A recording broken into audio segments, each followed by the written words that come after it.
Hello, my name is Harald Brandl. I'm the head of the Center of Competence of Image Science at the ARRI Camera R&D. And I'm here today to talk about the new LogC curve in the Alexa 35.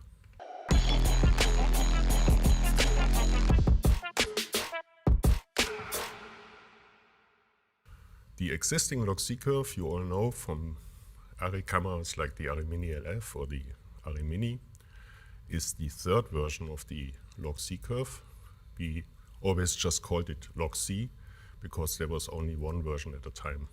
LogC1 was the transfer curve used in the D20 and D21 cameras, and the LogC2 curve was only used for a short time in early software releases of the Alexa. But since 2011 there is only one LogC curve, LogC3 as we call it now, and I want to explain the differences to the new LogC4. The LogC3 curve was designed with 10-bit encoding in mind, because at that time it was usual that ARRI raw images, for example, were preprocessed into 10-bit DPX. The LogC curve, both the LogC3 and 4, is exposure normalized, which means that the exposure index is considered in the LogC curve. You see in the figure here that there is a distance of one stop between the different curves. So when you close, for example, the aperture by one stop and go from ISO 400 to ISO 800, you get the same overall brightness in the image. Because of the 10-bit encoding, we designed a few things into the LogC3 curve. One is when you look at the figure very closely, you see that the linear part of the curve has different slopes for different exposure indices. That was done to maximize the quantization in the 10-bit space. Also, the function was piecewise defined. There is, for example, an additional shoulder implemented in the curve for 3200 ASA. The LogC3 curve was very successful. The 10-bit quantization never caused any issues. And since many years, obviously, this preprocessing into 10-bit DPX files is not done anymore. When you use the ARRI raw SDK in a software, in your color grading software, you will get the LogC data in 16-bit. Color grading in LogC worked very well, and it has been used in many, many productions. It's also a de facto industry standard. So for the new Alexa 35 camera, which has a much greater dynamic range, we needed a new LogC4 curve. In the camera, the linear signal from the sensor is encoded in 18 bits. And the ARRI raw, the new ARRI raw format, has 13 bits. We designed the LogC4 curve for 12-bit because that is the bit depth used in the ProRes format, and we are sure that it will work properly here too. We will also not support any 10-bit profiles in ProRes in the Alexa 35.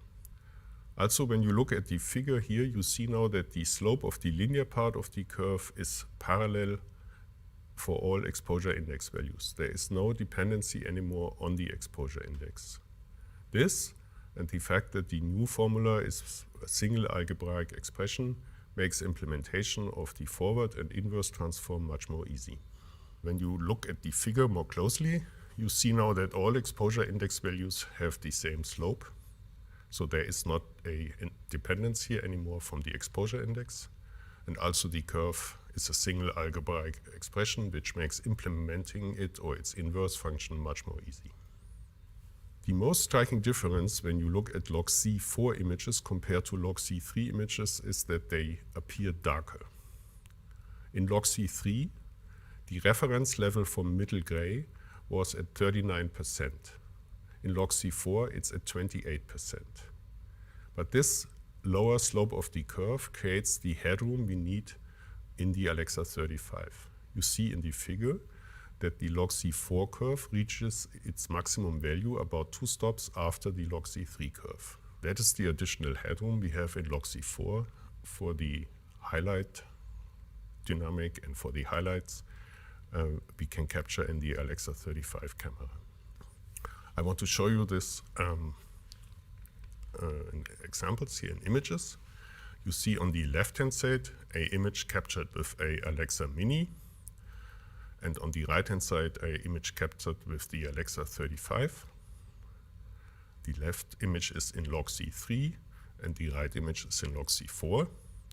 The LogC4 image appears darker, but when you look at the false color indication, you see that they are very similar. The two cameras had a slightly different angle into the scene. That's why the exposure in the cards, it's a bit different. But when I zoom in the faces, and you see here that the exposure is quite similar. Helen has on the fill side of her face, the exposure sits at one stop above a mid-gray, that's the pink patch you see here. And John, having a darker skin, sits at around mid-gray, indicated by the green color. When you now turn both cameras into video output, you see two very similar images, because the tonal curve, which converts LogC3 into Rec 709, and the tonal curve, which converts LogC4 into Rec 709, they will compensate for the signal differences in the LogC curves. You can use false color with Alexa 35 as you can use it with existing Alexas. There is no difference. And here again, a look at the faces, and you see that the exposure level and the brightness of the faces is very similar. So the false color, which is a feature in all Alexa cameras, it works the same, no matter if it's an Alexa 35 or one of the earlier models. Purple indicates the begin of the signal. That's where the signal has the same magnitude as the noise. Blue is the edge of where you start to see details and shadows. Green is the 18% middle gray. Pink is one stop over 18% middle gray. Yellow indicates you are now 2/3 stops below clipping. And red indicates you are 1/3 stop below clipping. The difference is that the Alexa 35 has a much larger dynamic range. When you work with false color in both cameras, the first 4 zones will be the same in both cameras. Yellow and red indicate the same relative point of 1/3 and 2/3 stops below clipping, but that obviously in the Alexa 35 is much higher than in the other Alexa cameras. If you use a waveform monitor to measure exposure, you have to consider that the signal value changes from LogC3 to LogC4. You see here a table with the signal values for 1 stop and 2 stops above mid-gray, middle gray, and 1 stop below. And you see that 32 becomes 22.6 and 39.1 becomes 27.8 or 28. 46 becomes 34 and 54 becomes 40. If you work in visual effects and need to decode or linearize LogC images, LogC4 is much easier. You see here the decoding curves for LogC3 on the left-hand side, and you see they are all slightly different for different exposure indices. And for LogC4 there is only one curve, so you do not need to consider the exposure index anymore when you convert LogC4 images into linear scene values. On our website there is a LogC white paper available. That white paper explains in detail how to implement the LogC4 curve and the color space associated with it. This white paper is more intended for software engineers and visual effect technicians. There will be also a dynamic range white paper where we explain in more detail how we measure dynamic range, what we mean when we say a camera has a dynamic range of 17 stops. And that also explains in more detail the differences between LogC3 and LogC4. This white paper is really intended for DITs and DUPs. LogC4 will be used in all new camera systems from now on. Existing camera systems stay with LogC3 for monitoring and ProRes recording. We will offer a cross-processing for Alexa LF images in the SDK into LogC4. So when you shoot with a Alexa Mini LF, you have a choice of processing it into LogC3 as before, or into LogC4 when you, for example, want to use it with material from the Alexa 35. So I hope I could explain you the differences between LogC4 and LogC3. And I also hope that you will be as successful with LogC4 as you have been with LogC3.